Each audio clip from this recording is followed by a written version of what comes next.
ఎందుకు మార్చాల్సి వచ్చింది?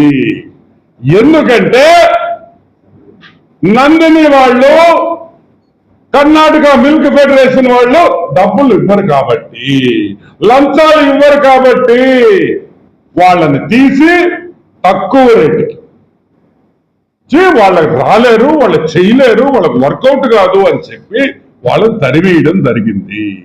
ఈ విషయం కర్ణాటక అసెంబ్లీలో కూడా చర్చ జరిగిన విషయం మీకు అందరికీ గుర్తు చేస్తున్నా. కర్ణాటక అసెంబ్లీలో కూడా చర్చ జరిగింది. ఎందుకు మేము పంపించేకి, మేము తక్కువ రేటుకి లాభాలు లేకపోయినా మేము పంపిస్తుంటే కూడా తీసుకోవటం లేదు అని అసెంబ్లీలో, కర్ణాటక అసెంబ్లీలో దీని మీద చర్చ జరిగిందని కూడా మీకు మనవి చేస్తా ఉన్నా. ఈరోజు ఒక విషయం చెప్తా.